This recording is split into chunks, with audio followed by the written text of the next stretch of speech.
আমার মাকে না বলে গোঠে যেতে পারবো না। যদি আমি মাকে না বলে গোঠে যাই, আমার মা কেঁদে কেঁদেই প্রাণটা ত্যাজিবে। শ্রীরাম বলছো বাবা, তুই তোর মায়ের বড় প্রশংসা করছিস, তাই না?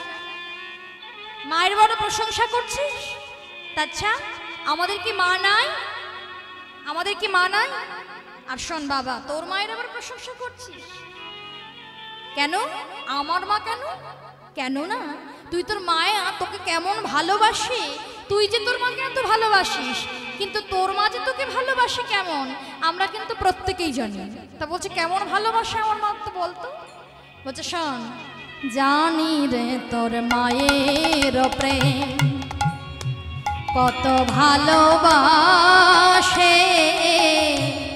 জানি রে তোর মায়ের প্রেম কত ভালোবাসে।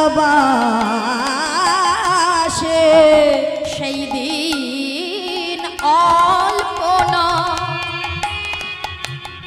নবনীর তরে বেঁধেছিল গাছে,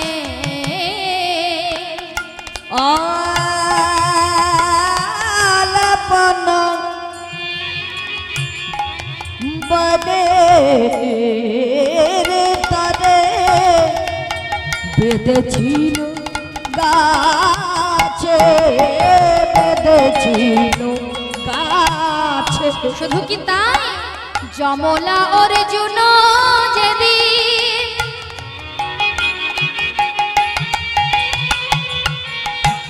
চাপা ছিল গায়ে,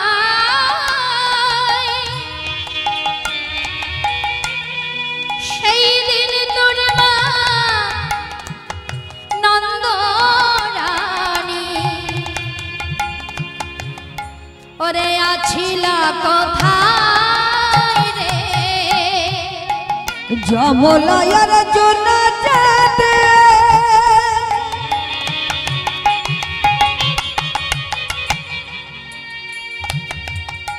চাপা ছিল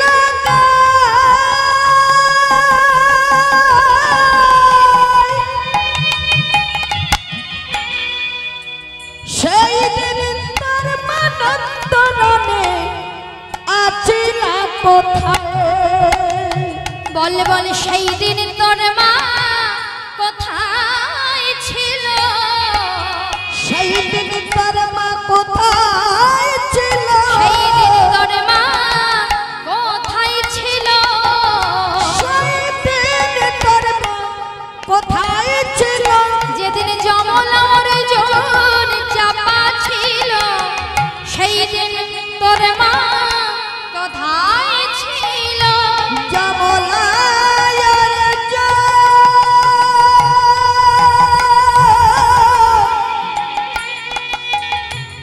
যেদিন চাপা ছিল, সেই দিন তোর মা কোথায় ছিল। ওরে জানি জানি তোর মা তোকে কত ভালোবাসে, তাই তোর মায়ের কথা আমাদের কাছে বলতে হবে না। হরি বল, হরি বল। যখন জানি জানি বলছেন, ভগবান শ্রীকৃষ্ণ বলছেন, আরে তুই আমার মাত্রের নিন্দা করছিস, তুই আমার মায়ের নিন্দা করছিস, মাত্রের নিন্দা করিস না, মায়ের নিন্দা যে আমার ত্রিশূল সমবাজে। শ্রীরাম বলছে, আর আমরা যে তোকে এত ভালোবাসি তুই কি জানিস না, আমরা তোর সাথে সারাটা দিন বনে কাটাই, প্রত্যেক দিন গোঠে আসি, আর বেশিরভাগ সময় আমরা তোর সাথে থাকি। তা জানিস না, আমরা তোকে এত ভালোবাসি যে ঘুমের ঘরেও আমরা তোকে দেখতে পাই, ঘুমের ঘরেও দেখি তুই যেন ভাই কানাই আমাদের চোখের সামনে দাঁড়ায় আছিস। ও আমরা যে তোকে ভালোবাসি, আমি যে তোকে বললাম আমি তোকে এত ভালোবাসি, আমরা সকল সখা ভালোবাসি, তবুও তুই যেতে পারলি না। আর তোর মা যশোমতী অল্প একটু নবনী চুরি করে খেয়েছিলি বলে তোকে উদুখলে বেঁধে রেখেছিল, তুই সেই সব কথা ভুলে গেলি। গোবিন্দ বলছে, মা কি আমায় বাঁধতে পারে? তবে মা আমায় বেঁধেছিল এ জন্মে নয়, পূরবের বাৎসল্য প্রেমে মা আমায় বেঁধেছিল। তোমা শ্রীরাম কি বললে না, ভাই কানাই আমাদের থেকেও তোর দুটি গুণ বেশি।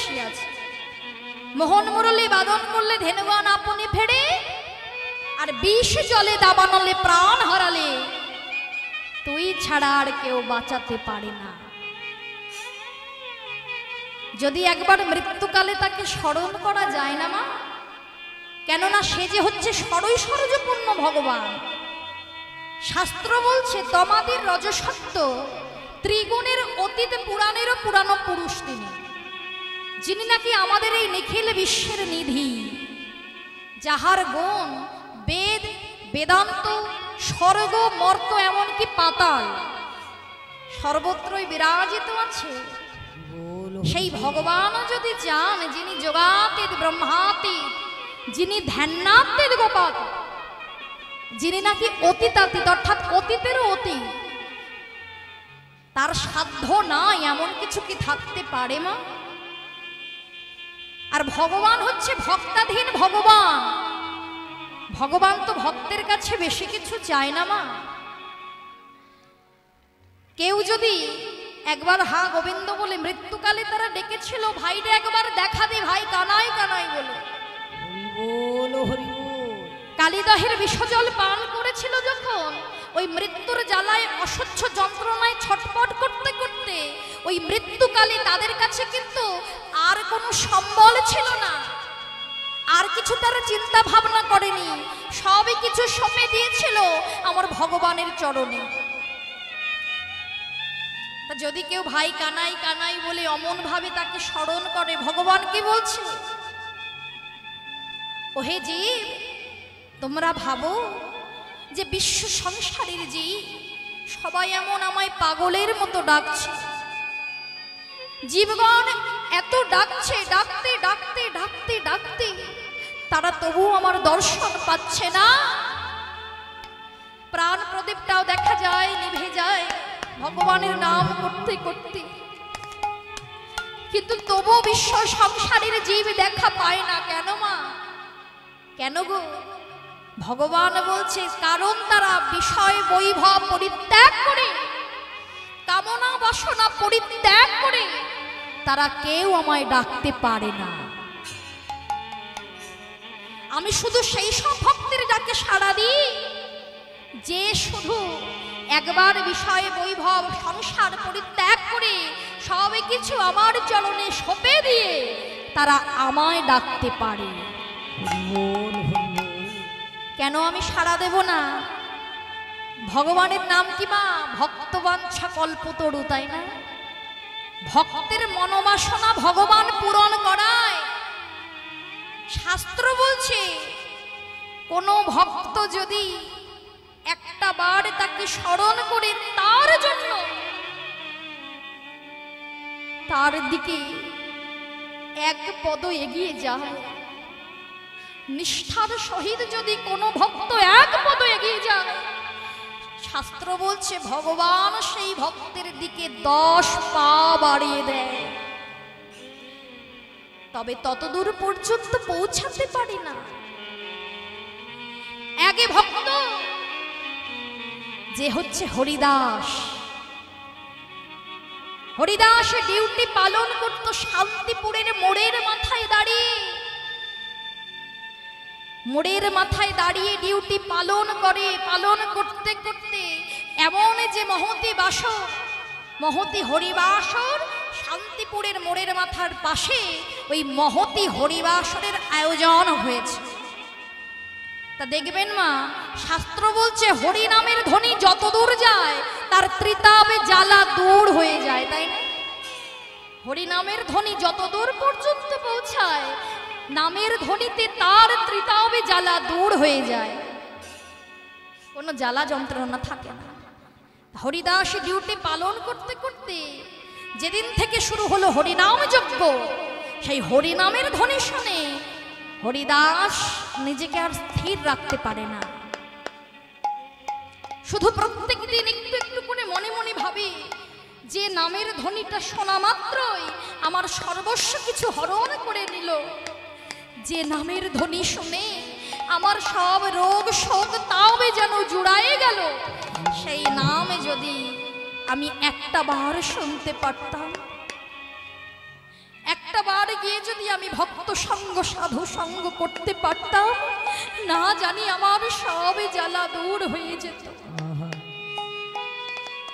কিন্তু হরিদাস চিন্তা করছে, কিন্তু কিন্তু আমি যে পরের চাকরি করি, পরের ডিউটি করি, আমি তাকে না জানিয়ে কিভাবে তার কাছে যাব।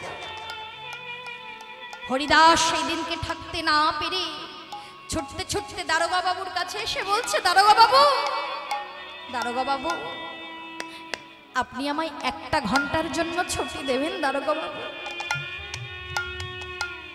দারোগা বাবু বলছে, কেন হরিদাস, সে কি, তোমার কি হয়েছে, তুমি 1 ঘন্টার ছুটি চাইছো, তোমার বাড়িতে কি অসুস্থ হয়ে পড়েছে? না দারোগা বাবু, 1 ঘন্টার যদি আপনি আমায় ছুটি দিতেন, ওই 1 ঘন্টার ছুটি নিয়ে আমি যেতাম একটু হরিনাম কৃষ্ণ নাম শ্রবণ করতে। দারোগা বাবু বললেন, না না,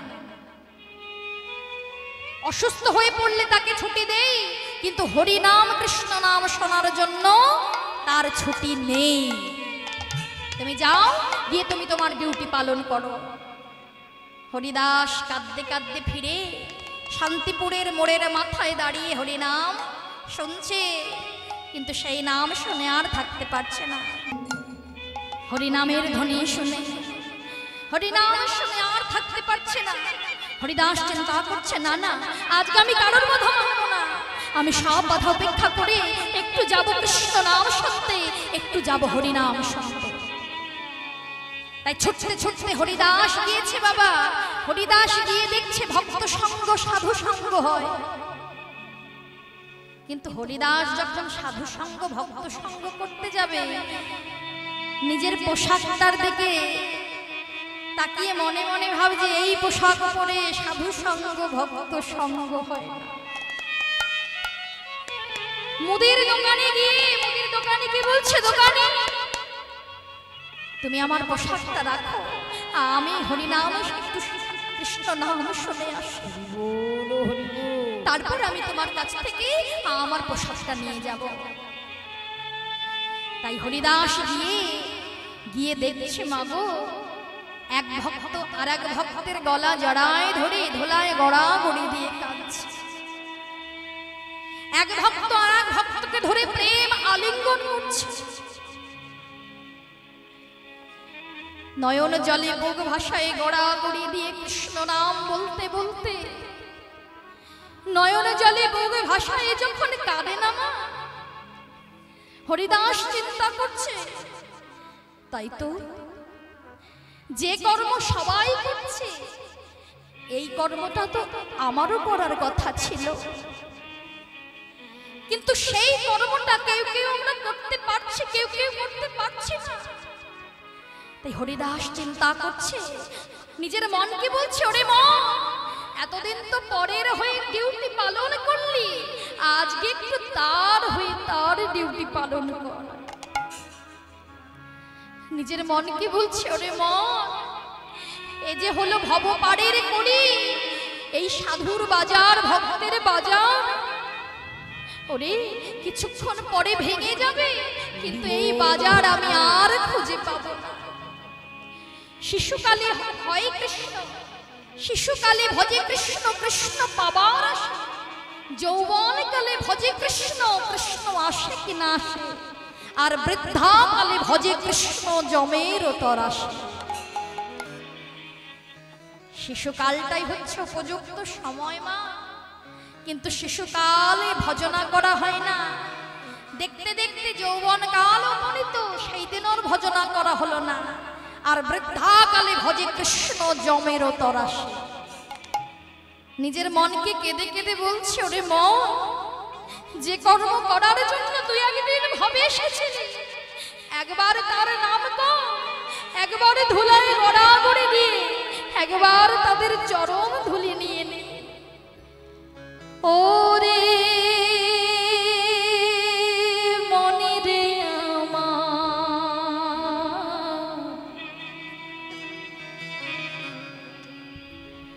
সময় গেলে সাধন হবে না।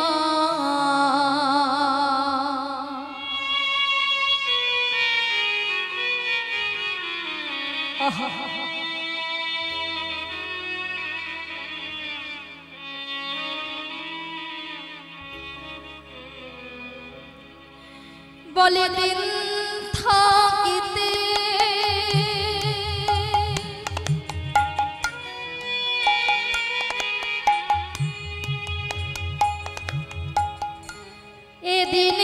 এদিনের সাধন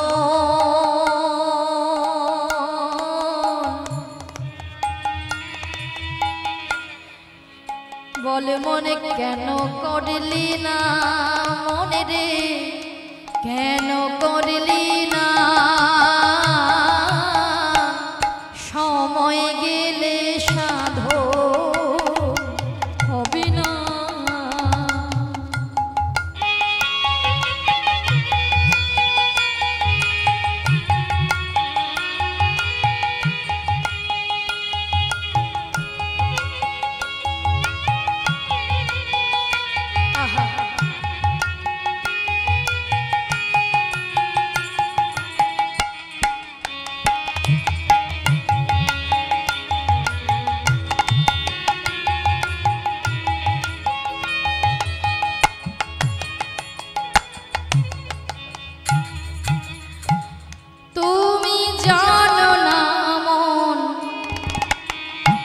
খালে বিলে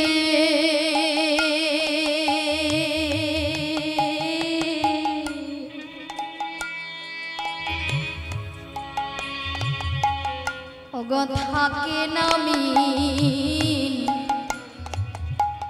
কখনো জল শুকাইলে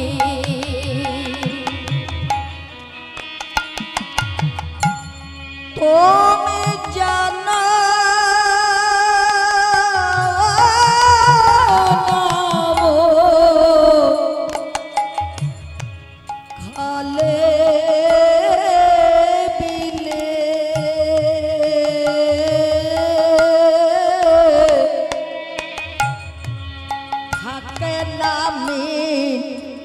জলে শুকাইলে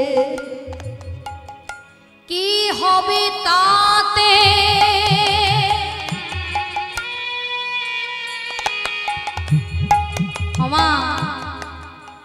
মিন ততক্ষণ পর্যন্তই খালে বিলে পরিপূর্ণ থাকে না যতক্ষণ জল খালে বিলে একদম পরিপূর্ণ থাকে তাই মিন ততক্ষণ জলে থাকে যতক্ষণ খালে বিলে জলে পরিপূর্ণ থাকে কিন্তু যদি খাল বিলটা শুকিয়ে যায় সেই খাল বিলে মাছ থাকে না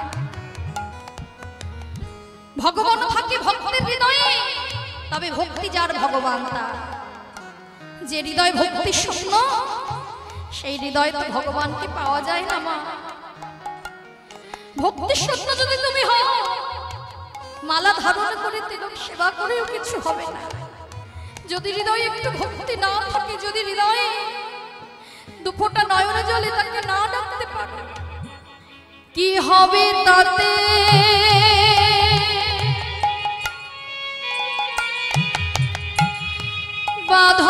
বাঁধন দিয়ে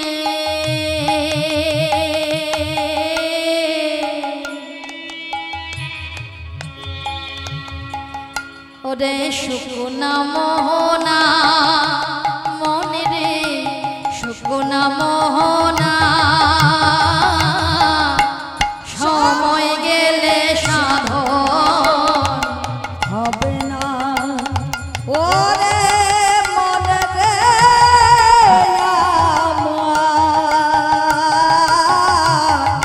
সময় গেলে সাধন হবে না বলে অসময়ে কৃষি করে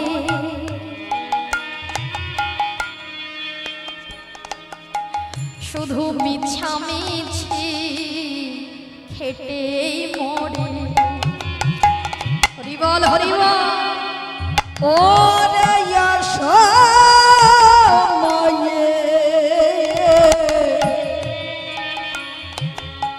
কৃষি করে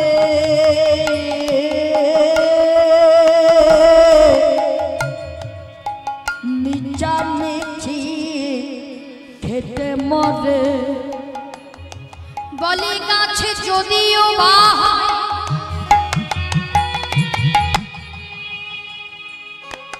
গাছে যদিও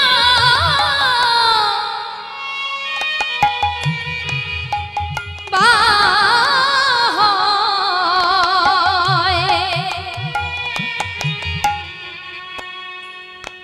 গাছে যদিও বা হয়, সেই বীজের জোরে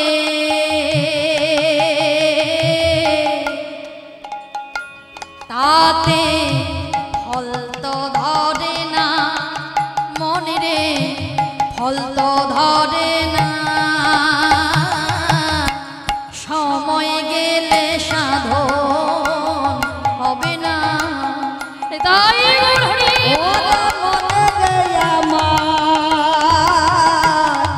সময় গেলে সাধন হবে না। আরে দিন থাকিতে এদিনের সাধন কেন করলি না মনে রে, কেন করলি না, সময় গেলে সাধন হবে না। ওরে মনে রে আমার, ওরে সময় গেলে, সময় গেলে, সময় গেলে সাধন হবে না।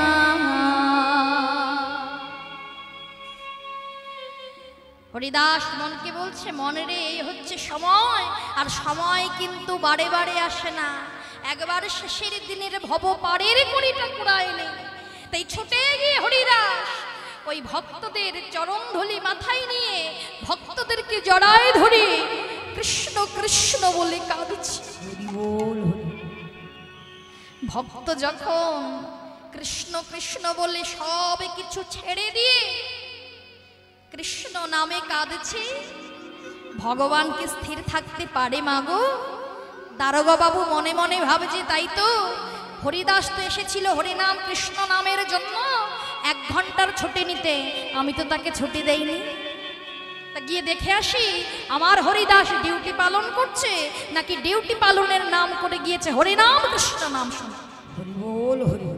তাই দারোগা বাবু পরীক্ষা করবে বলে ছুটতে ছুটতে শান্তিপুরের মোড়ের মাথায় এসে দেখছে বাগো হরিদাস পোশাক পরে ডিউটি পালন করছে। দারোগা বাবু মনে মনে ভাবছে, বাবা না না, আমার হরিদাস তাই তো ডিউটি পালন করছে, কিন্তু ওই যে শোনা যায় নামের ধ্বনি, বাবা বাবা বাবা, মনে মনে ভাবছে তাই তো কি সুন্দর নাম হচ্ছে, যাই তো একবার গিয়ে একটু দেখে আসে কেমন নাম হয়।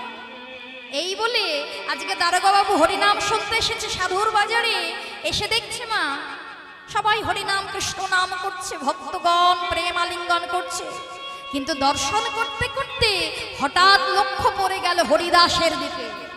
দেখছে হরিদাসের পরনে কোনো পোশাক নেই, হরিদাস ধুলায় গড়াগড়ি দিয়ে হা কৃষ্ণ প্রাণ কৃষ্ণ বলে কাঁদছে। দেখে দারোগা বাবু চমকে উঠলেন, হে কি, না না না না, এ কি করে সম্ভব, এ যে দেখি আমার হরিদাস, না না একবার গিয়ে দেখে আসি তো। এই বলে আবার শান্তিপুরের মোড়ের মাথায় গিয়েছে, গিয়ে দেখছে হরিদাস ডিউটি করছে, আবার ছুটে এসে দেখছে হরিদাস হরিনাম শুনছে। ছুটে গিয়ে ওই হরিদাসকে তুলে ধরে ডেকে ডেকে বলছে, হরিদাস, ও হরিদাস, তুই কি আমার সেই হরিদাস যাকে আমি 1 ঘন্টার জন্য হরিনাম শুনতে ছুটি দেইনি? তাহলে তুই যদি সেই হরিদাস হবি, তাহলে শান্তিপুরের মোড়ের মাথায় দাঁড়িয়ে যে তোর হয়ে তোর পোশাক পরে ডিউটি পালন করছে, তাহলে সে আমার কোন হরিদাস? হরিদাস মনে মনে ভাবছে, আমার পোশাক পরে আমার ডিউটি পালন করছে, আমার মতো দেখতে, কই দারোগা বাবু একবার চলুন আমিও গিয়ে তাকে দেখে আসি। ছুটতে ছুটতে শান্তিপুরের মোড়ের মাথায় এসে দেখছে কেউ দাঁড়ায় না, এই তো হরিদাস এইখানেই দাঁড়াই ছিল তোর মতো একজন, যে নাকি তোর পোশাক পরে ডিউটি পালন করছিল। হরিদাস ছুটে গিয়ে আমার ভগবান যেখানে বিরাজমান ছিল দোলায় গড়াগড়ি দিয়ে কেঁদে কেঁদে বলছে, হে প্রভু, হরি বল হরি বল। আমি এত অপরাধী, তুমি আমার হয়ে আমার ডিউটি পালন করে চলে গেলে, কিন্তু আমায় তুমি ধরা দিলে না প্রভু। দেখেছেন দারোগা বাবু, বছরের পর বছর ধরে পরের চাকরি করে গেছি, হরি বল হরি বল। পরের কর্ম করে গিয়েছে, নিজের আসল কর্মটা আমি করতে পারিনি। কিন্তু পরের কর্ম করে পরের চাকরি করে আমি একটা ঘন্টার ছুটি আজকে পেলাম না। কিন্তু যার কর্ম করার জন্য, নিজের কর্ম করার জন্য পৃথিবীতে এসেছিলাম, আজকে আমি একটা ঘন্টা তার হয়ে নাম করতে এসেছি বলে সে আমার হয়ে আমার ডিউটি পালন করে চলে গিয়েছে। হে দয়াময়, তোমাকে আমি এই মানব জন্মে কিছুই দিতে পারিনি প্রভু। তুমি যখন আমায় দর্শন দিলেই না, আমার মতো অভাগা দর্শন পাবে না। যুগ যুগ ধরে বিশ্ব সংসারের জীব তোমায় ডাকে, কভু তোমার দেখা পায় না। আর আমার মতো অধম, তুমি এত কৃপাময়, তুমি কৃপা করে এসেছিলে প্রভু। আমার কিছু চাওয়ার নেই, শুধু তোমার চরণে একটাই বাসনা। শেষের দিনে যখন আমি হা গোবিন্দ কৃপা করো বলে তোমায় ডাকবো, যেন সেই দিনে কে ডাকে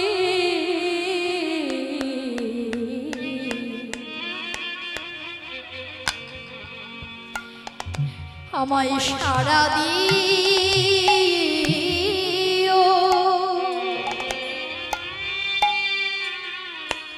হরি বল হরি বল। সেই দিন আমার ডাকে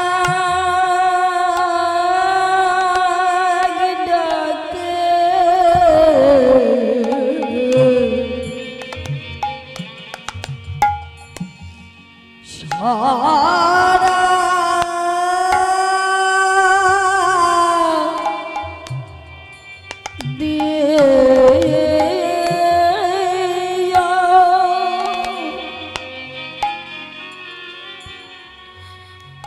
আমার মতো অধম জানে না গো,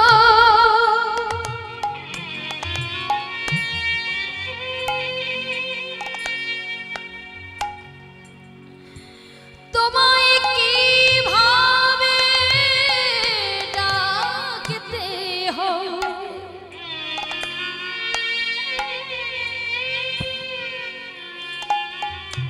কিন্তু যেদিন আমি আমার বলতে কিছুই থাকবে না, যখন হা গোবিন্দ বলে তোমায় ডাকিব, হরি বল হরি বল। যেদিনে নামে যাবে আর প্রাণে যাবে, সেই দিনে কি ডাকে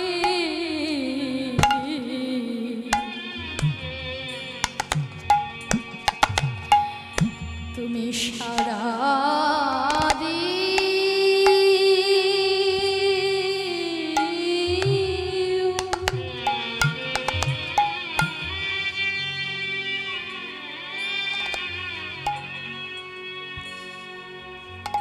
কেমন করে ডাকতে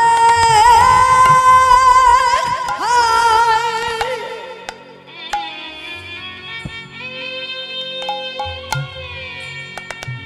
আমি কিছু জানি না দয়া।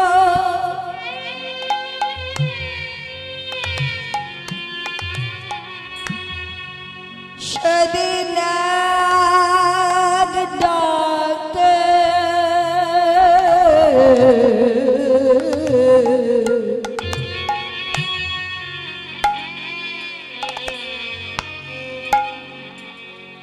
সরা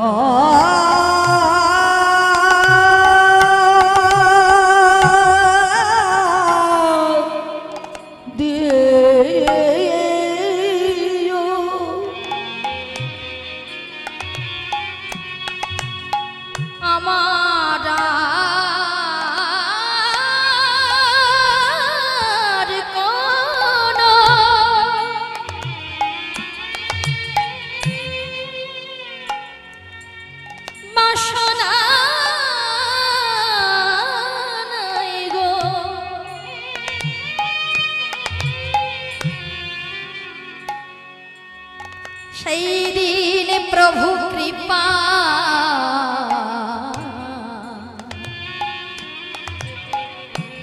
করো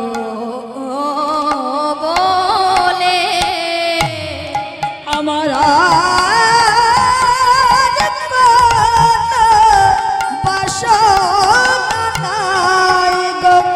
প্রভু কৃপা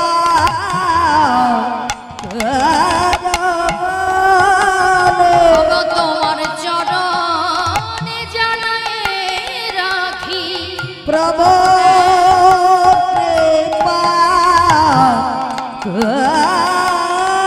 বলে তোমার ওই চরণ ছাড়া করো না গো সেই দিন ডাকেতে সারা দিয়া যুগ যুগ ধরে ডাকতে না হয় এক ডাকেতে সারা দিয়া এই নিবেদন শ্রীচরণে সেদিন ডাকেতে সারা দিয়া আর কোন বাসনা নাই গায়ক ডাকেতে সারা দিয়া গোবিন্দ বলে হরি হরি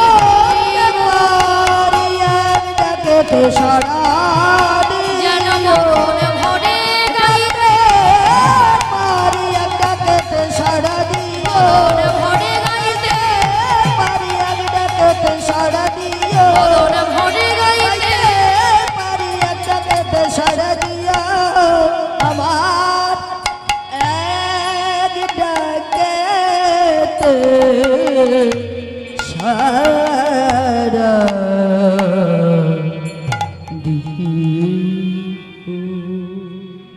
ভক্ত যদি ডাকে ভগবান সইতে পারে না। তাই তো যেদিনকে কালীদহের জল পান করে ডেকেছিল ভগবান ডাকে সাড়া না দিয়ে থাকতে পারেনি।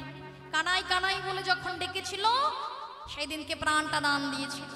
শ্রীরাম বলছে আমরা তোকে এত ভালোবাসি, আমরা তো স্বীকার করলাম তোর মতো গুণের কানাই আমাদের থেকে দুটো গুণ বেশি আছে। শুধু গুণ বেশি আছে বলে তা নয়, আমরা তোকে বড় ভালোবাসি। মায়ের কোলে ফিরে গিয়েও ওই শুধু রাতটুকু আমরা যেন তোকে ছাড়া বাঁচতে পারি না। ঘুমের ঘরে দেখি তুই যেন দাঁড়ায় আছিস। ঘুমের ঘরে যখন কানাই কানাই বলে ডাকি আমাদের মা বলে বাবা এ তো গহন মন নয়, এই যে হলো মায়েরই কোল। ভাই তুই যাবি না? এমন ভাবে শ্রীরাম কথা বলছে। আর এদিকে মা গগনে তো অধিক বেলা হয়ে গিয়েছে। এইবার কৃষ্ণের দাদা বলরাম, এবার বলরাম কি করছে দেখছে অধিক বেলা হয়ে গিয়েছে, এখনো ভাই কানাই আসেনি। এইবার বলরাম মদে মত্তা হাতির মতো লম্ফে ঝম্পে যাত্রা করছে। কিন্তু মাগো এই ভরা দুপুর বেলায় যদি আমরা পথ চলি, আজকে সূর্যটা ওঠেনি কিন্তু যেদিনকে সূর্যটা ওঠে সেদিন কি হয় লক্ষ্য করে দেখবেন। এই যে বলরাম চলেছে কেমন ভাবে, আজ নবনট বড় নীলাম্বর, নবনট বড় নীলাম্বর, নবনট বড় নীলাম্বর, নবনট বড় নীলাম্বর, লম্ফে ঝম্পে আও হে নবনট বড় নীলাম্বর, লম্পে ঝম্পে আও হে মদে মাতল কুঞ্জর গতি, মদমাতল কুঞ্জর গতি, মদে মাতল কুঞ্জর গতি, মদমাতল কুঞ্জর গতি, লুটি পালুটি চাও হে, লুটি পালুটি চাও হে, अरे मदमातल कुंजल गति लटी पलटी चाओ है, लटी पलटी चाओ है। আপন তন ছাওড়ি হেরি, आपन तनु छाउरी हरि, আপন তন ছাওড়ি अबे হেরি, आपन तनु छाउरी हरि, ভাবে সহ अबरा আপন তনু ছাও রয় ক্রোধাবেশ হয় মোহপত ছড়ই বলি মোহপত ছড়ই বলি মোহপত ছড়ই আবার বলি মোহপত ছড়ই বলি অঙ্গুলি ঘন দেই অঙ্গুলি বলে পাপা পথ ছেড়ে দে পথ ছেড়ে দে পাপা পথ ছেড়ে দে পথ ছেড়ে দে বলাই বলে পাপা পথ ছেড়ে দে বলাই বলে পাপা পথ ছেড়ে দে বলাই বলে পাপা পথ ছেড়ে দে ভাই কানাইকে ডাকবো নাকি বলাই বলে পাপা পথ ছেড়ে দে। ওরে ভাই কানাইকে ডাকবো না বলাই বলে পাপা পথ ছেড়ে দে আমা যেতে যেতে কি হয়েছে আপন তুমি ছাউড়ি হেরি মানে ছায়া নিজের ছায়াটা দর্শন করলেন বলরাম। এবার সূর্য যখন উদয় হয় যদি ভরা দুপুর বেলায় কেউ পথ চলে তা ছায়াটা তো আগে আগেই যায় তাই না? এবার বলরাম ভাইয়ের প্রেমে বিভোর হয়ে চলেছে তো হ্যাঁ এইবার নিজের ছায়াকে যখন দর্শন করেছে আপন কোনো ছাউড়ি হেরি নিজের ছায়াকে দর্শন করে ক্রোধাবেশ অর্থাৎ প্রধান্বিত হয়ে বলছে হু পথ ছড়ই বলি অঙ্গুলি ঘন আঙুলটা তুলে দিয়ে বোঝাই কে রে বেটা তুই তুই কে আমার পথ আগুলিয়া দাদা দাদা দাঁড়ায় আছিস কেন বাবা পথ ছেড়ে দে বাবা পথ ছেড়ে দে বলরাম তো তোতলা হ্যাঁ এবার বলছে বাবা পথ ছেড়ে দে কিন্তু ছায়া তো পথ ছাড়তে পারে না তো এবার বলরাম যেমন করছে স্বাভাবিকভাবেই ছায়াও ঠিক তেমনই করছে তার নিজের ছায়া নিজে যেমন করবো ছায়া তো তেমনই করবো কিন্তু তা দর্শন করে বলরামের খুব রাগ হয়ে গিয়েছে মা রাগ হয়ে বলছে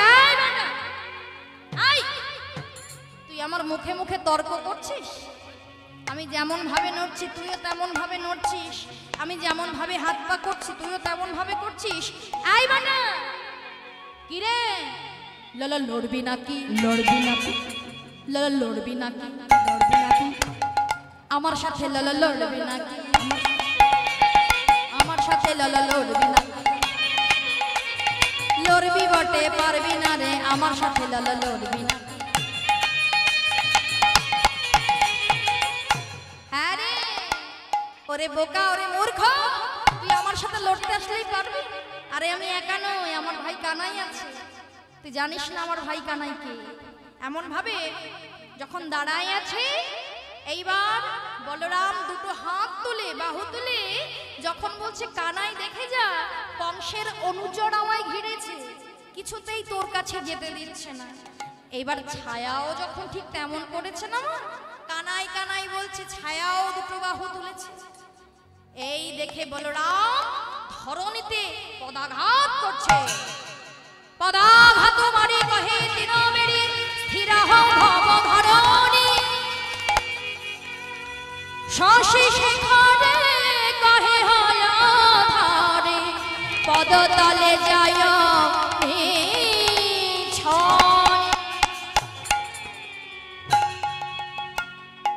পদাঘাত করছে রাধে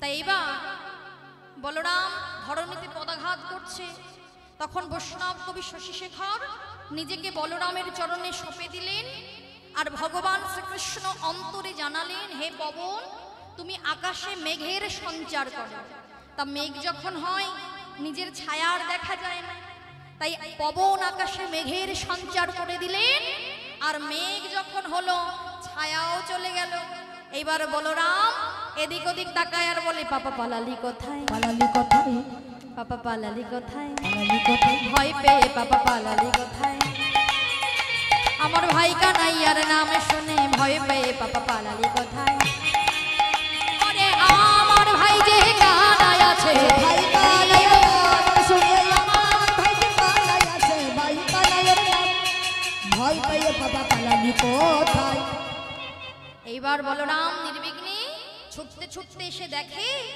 আমার শ্রীকৃষ্ণ অমন ভাবেই দাঁড়ায় আছে কানাই এত বেলা হলো তুই এখনো পর্যন্ত তুই গোঠের সাজে সজ্জিত হতে পারলি না চল মায়ের কাছে যাই আমরা এই বলে মায়ের কাছে গিয়ে বলছে ও মা এবার আমাদের বিদায় দাও মা বলছে না শোন বলাই আজ থেকে আমার গোপাল কোনোদিনও গোঠে যাবে না কেন গোঠে না গেলে যে গোচারণ হবে না, গোচারণ না হয়। বলরাম বলছে সে কি কথা, গোচারণ যদি না হয় তাহলে তোমার যে নবলক্ষ ধেনু তার কি উপায় হবে? যশোমতী মা বলছে মহারাজকে যখন ঘরে আসবে মহারাজকে বলে কই আমি সব ধেনু বিক্রয় করে দেব। বলরাম বলছে মা গো, এই ব্রজমণ্ডলে কার কি এমন সাধ্য আছে যে তোমার নবলক্ষ ধেনু কিনতে পারবে? বলছে সাধ্য না যদি হয় তাহলে আমি ব্রাহ্মণগণকে ডেকে সব ধেনু দান করে দেব। কেন মা?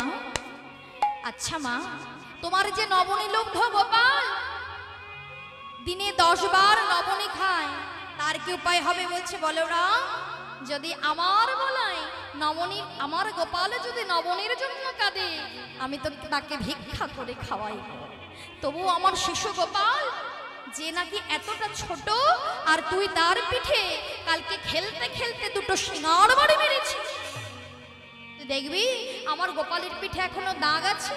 যেই বলেছে না, বলরাম মাথাটা নিচু করে গিয়ে আজকে ভগবান শ্রীকৃষ্ণের কাছে গিয়ে বলছে, ও আজকে মেরেছি বলে মায়ের কাছে বলে দিলি? এ যুগে না হয় আমি বড়, কিন্তু ত্রেতা যুগের কথা মনে আছে? ত্রেতা যুগে তুই ছিলি রাম আর আমি ছিলাম লক্ষ্মণ, যুগে যুগে তুমি আমার বড় দাদা ছিলে, এই দাপরে এসে বড় করেছিস, আমি তোকে 2টো সিঙ্গার বাড়ি মারলাম বলে আজকে তুই বলে দিলি? না না না, আমিও তোর সাথে কোনোদিনও বনে যাব না। এবার বলরাম যখন চলে যাচ্ছে, মাতা যশোমতী গিয়ে বলরামের হাতটা টেনে ধরেছে, বলাই রাগ করিস না বাবা, মা জানে বলরাম যদি রেগে যায় তাহলে সব রসাতল হয়ে যাবে। বলাই তুই রাগ করিস না বাবা, তুই তো জানিস আমার গোপালের ছাড়া আমার এই জগতে আর কেহ নাই, তাহলে তুই আমার মাথায় হাত দিয়ে প্রতিজ্ঞা কর যে বনমাঝে গিরি জল আর বনফল দিয়ে আমার গোপালকে রক্ষা করবি, সে ছাড়া আমার যে মা বলার মতো আর কেহ নাই। মাগো তুমি কিছু চিন্তা করো না, আমি না তার বড় দাদা, আমি তোমায় কথা দিলাম আজ থেকে আমি সব বাধার মধ্য দিয়ে আমি আমার ভাই কানাইকে আগলে রাখবো। এইবার বলরাম, মাতা যশোমতী এবং সবাই মিলে আজকে আমার গোপালকে সাজাচ্ছেন। কেমন ভাবে দেখো মা, আমার গোবিন্দকে সাজাচ্ছে, সাজাইল রে নীল পীত ধরা নন্দ নন্দ পরায়া পনি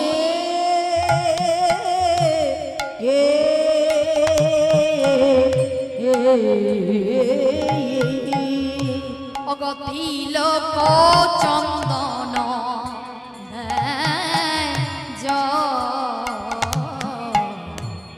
আমাদের যশোদা রহিনী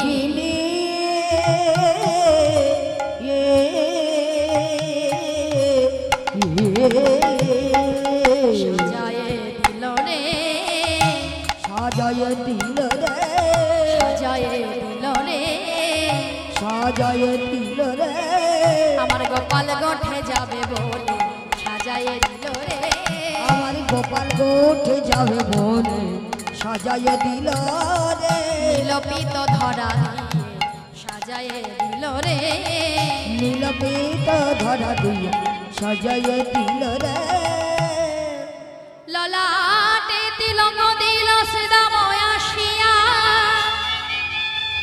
অভিমানী সুবল শাখা কাঁদেন বসিয়া।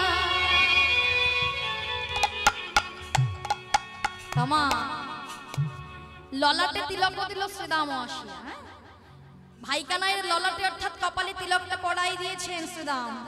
অভিমানে সুবল শাখা ভাই কানাইকে ধরে বলছো, ভাই কানাই সবাই তোকে সাজাতে পারলো, আমি কি তোকে সাজাইতে পারবো না? গোবিন্দ বলছে কেন, আমার এখনো চরণে নুপুর পড়া হয় নাই, তুই আমার চরণে নুপুর পড়াই দে। তমা সুবল আমার চরণে নুপুর পড়াতে গিয়ে দেখছে মা গোবিন্দের পদনখচন্দ্রে, ওই গোবিন্দের পদনখচন্দ্রে শত শত গিরি গুহা ধেনু ব্রজবাসী বিশ্ব ব্রহ্মাণ্ডের সকলকে দর্শন করছে, কিন্তু নিজেকে দেখতে পাচ্ছে না। আর নিজেকে না হেরিয়া করই ক্রন্দন। ভাই কানাইকে জড়ায় ধরে বলছে, কানাই সবাই তোর আপন হলো, সবাই তোর চরণ পেল, আমি কেন আমাকে দেখতে পাচ্ছি না? আমি কি তোর কেউ হলাম না? ভাই কানাই অর্থাৎ আমার গোবিন্দ হেসে বলছে, আরে আমার দক্ষিণ চরণে নূপুর পরা হয় না, তুই আমার দক্ষিণ চরণে নূপুর পরায় দে। রাধে দক্ষিণ চরণে নূপুর পরাতে গিয়ে দেখে মা গোবিন্দের পদ নখচন্দ্রে সুবল একাই বসে আছে। হরি বল, হরি বল। একাই বসে আছে দেখে আজকে ভাই কানাইকে জড়ায় ধরে বলছে, এই তো ভাইয়ের ভালোবাসা। এইবার যশোমতী মা কি করেছে না, গোবিন্দের মাথায় চূড়া বাঁধতে যাচ্ছে। কিন্তু মাগো যতবার চূড়া বাঁধতে যায় ততবার বাম দিকে হেলে পড়ে যায়। এবার যশোমতী মা দেখবেন, মা যদি সন্তানের কোনো বিপদ আপদ আসে মা তো আগে বুঝতে পারে। তো এইবার মা যখন দেখছে চূড়াটা বাম দিকে হেলে পড়ে যাচ্ছে, তা ঠিকঠাক করে সুসজ্জিত করতে পারছেন না, যতবার বাঁধতে যাচ্ছে ততবার বাই হেলে পড়ে যাচ্ছে। এবার মায়ের মনটা কেঁদে উঠেছে, চমকে উঠেছে। বলরামের মাকে ডেকে ডেকে বলছে, দিদি রোহিণী আজকে আমার গোপালের মাথায় যতবার চূড়া মারতে গেলাম ততবার বাম দিকে হেলে পড়ে যায়, এ কি অমঙ্গল? বৈষ্ণব কবি বলছে, না গো মা না, এই যে অমঙ্গল নয়, দক্ষিণে ঐশ্বর্য বামে মাধুর্য ময়ূরাই, তাই তোমার গোপালের চূড়া বাম দিকে হেলে পড়ে যায়। রাধে রাধে। বামে যে মাধুর্য ময়ূরাই, এই কথা শ্রবণ করে আজকে যশোমতী মা সাজাতে পারলেন না, কিন্তু চূড়াটা কে বেঁধে দিচ্ছে? আজ গোপালে সাজাতে নন্দ রানী না পারিল, গোপালে সাজাতে নন্দ রানী না পারিল, যতনে কানাইয়ের চূড়া বলায় বাঁধিল, যতনে কানুর চূড়া বলায় বাঁধিল, রাঙ্গা লাঠি হাতে দিল সর্বাঙ্গে চন্দ, রাঙ্গা লাঠি হাতে দিল সর্বাঙ্গে চন্দ, রাঙ্গা লাঠি হাতে দিল সর্বাঙ্গে চন্দ, রাঙ্গা লাঠি হাতে দিল সর্বাঙ্গে চন্দ, বংশী বদনে কহে চল গোবর্ধন, বংশী বদনে কহে চল গোবর্ধন, সাজায়ে দিল রে, সাজায়ে দিল রে,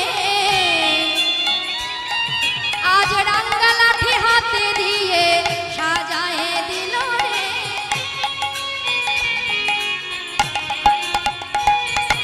আমার কাছে গোবর্ধন যাবে বলে সাজায়ে দিল রে, আমার গোপাল গোঠে যাবে বলে সাজায়ে দিল রে, অবানন্দ আর ধরে না গো সাজায়ে দিল রে, সবাই প্রেমানন্দে হরি বলে, অভয়ানন্দয়ের ধরে না গো প্রেমানন্দে হরি বলো, রাঙ্গা লাঠি হাতে দিয়ে। সাজায়ে দিল রে। এবার রাঙ্গা লাঠি হাতে দিয়েছে, গোপালের মাথায় বলরাম চূড়া বেঁধে দিলেন, আর মা আমার একটা রাঙা লাঠি হাতে দিয়েছে, কেননা বনের পথ দিয়ে তো যাবে না, তা বনের পথ দিয়ে যেতে যেতে তাই একটা রাঙা লাঠি হাতে দিয়ে দিয়ে আজকে গোপালকে জড়ায় ধরে গোপালের বদনে শত শত চুম্বন দিচ্ছে।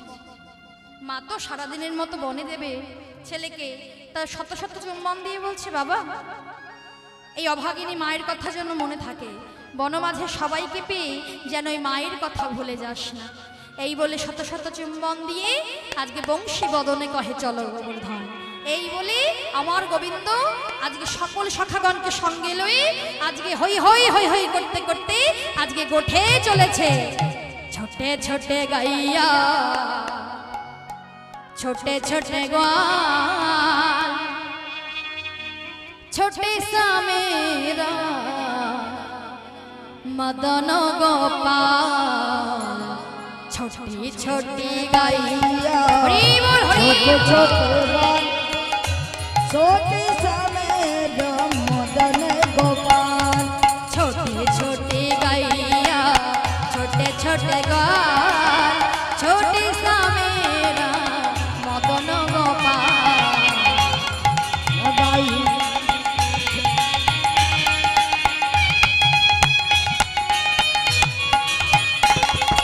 आगे आगे गाइया पीछे पीछे गान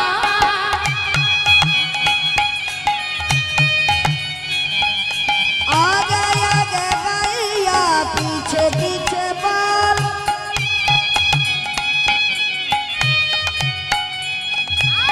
भीगी में चले मेरा मदन गोपाल राधे राधे गाइया छोटे छोटे बाल छोटे सा मेरा मदन गोपाल घास खावे गाइया दूध पीले गोपाल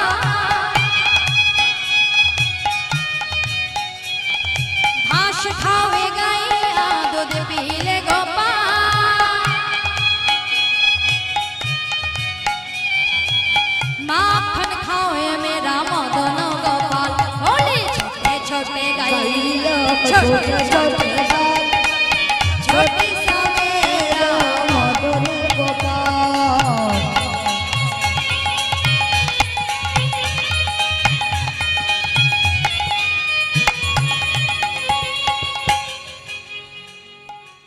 এই বলে আজকে আমার শ্রী গোবিন্দ রাঙ্গালাঠি হাতে নিয়ে সখা শ্রীদাম সুদাম দাম বসুদাম আদি সখাগণকে সঙ্গে লয়ে আর নবলক্ষ ধেনুবৎসগণকে লয়ে হই হই পাচনি ফেরাতে ফেরাতে আজকে সকলে মিলে আজ গোঠে চলেছে। তাই সকল ভক্তবৃন্দ ভগবান শ্রীকৃষ্ণ সখাগণকে সঙ্গে লয়ে আনন্দ করতে করতে গোঠে চলেছে। আমরা সকলে একবার দেখি বৃন্দাবনে যখন এসেছি একবার সবাই মিলে রাধা গোবিন্দের নামে জয়ধ্বনি করব আর ভগবান আনন্দিত মনে নাচতে নাচতে চলেছে। রাধে তো যারা ধরে উঠে যাবে তাদেরকে পাঠিয়ে দিন।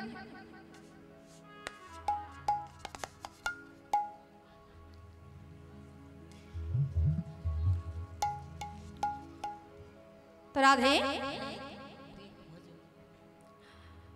তো সবাই মিলে বৃন্দাবন ধামে এসেছি, রাধা নামের ধ্বনি দিতে হবে, তাই আমরা কয়েকটা ভজন করে আমরা লীলা এখানে রাখবো। কেমন সবাই মিলে গাইবো?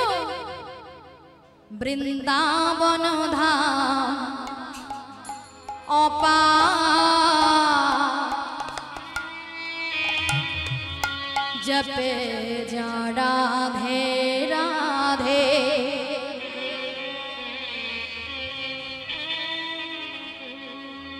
বৃন্দাবন ধাম অপার জপে যা রাধে রাধে